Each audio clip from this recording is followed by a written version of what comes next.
rantsi da girman la ilaha illallahu ga sirrika na gaskiya zan baka sirrin da zaka kare kanka, zaka kare dukiyanka, zaka kare gidanka, zaka kare shagunanka. In dai kana kasuwa kake ko aiki kake zaka kare gurin. Wallahi alazim wannan sirri ne mujarrabu.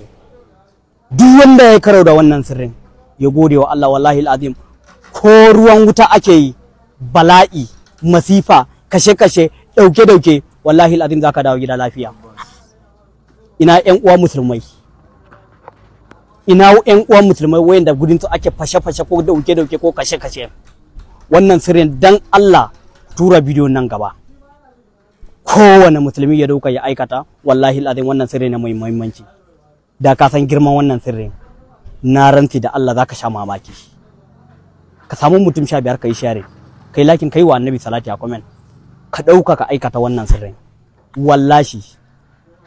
Wallahi kaga duk inda kake ko yaki ake yi, kai kam zaka dawo gida lafiya a cikin iyalinka. Wannan sirrin ka samu farar takarda, ka rubuta Allahu Allahu Allahu kafa 7 kowane takarda zaka rubuta kafa 7 zaka rubuta, kai laya da shi, ka sa hannunka ko a kunkuminka, ka shiga duk inda zaka shiga da shi. Na ranti da Allah zaka yi wa iyayena addu'a. Wannan sirri ne mujarrabu kuma na baku saboda mutuncin annabi. Yan uwa da Allah a cire bakin ciki da hatara da kyashi, ku tura bidiyon nan gaba.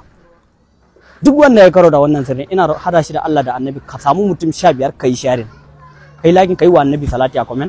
Allah ya ba mu ladan ni da kai. Na baku saboda mutuncin annabi. Ga masu bukatan kuma fatahi da jalabi, kofofin arziki su bude, taurarunka su bude. Kaji an bincika maka aka ce maka taurarunka ne sun rufe, ko rariyar hannu ne yake damunka.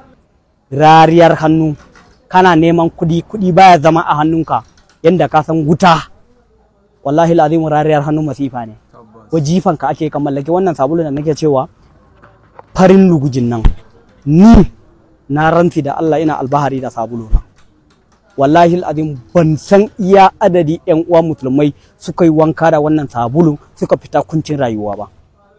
In dai kuɗi kake so, farin jini kake so, ɗaukaka kake nema, kana saka warware sihirin da aka maka, akwai jifa a jikinka ko ya kai shekara nawa, in ka fara wanka da wannan sabulu zai bar jikinka.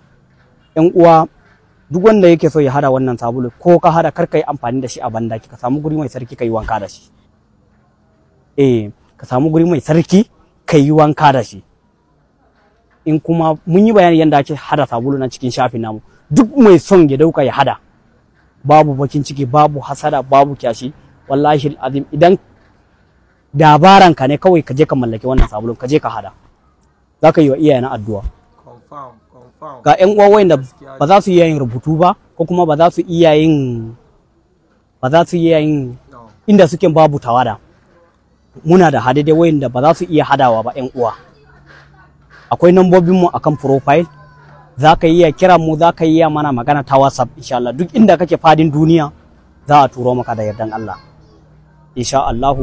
Ko kuma kwalli kike so na mallaka, ko mai farin jini, ko kuma kana so ka samu turaren hayaki na samun mijin aure, ko aljannu suke bibiyan al'amarinka, ko aljannu suke bibiyan ki mallaki wannan hayakin. Wallahi alazim daga satin da kika yi wannan hayaki sai kin samu mijin aure.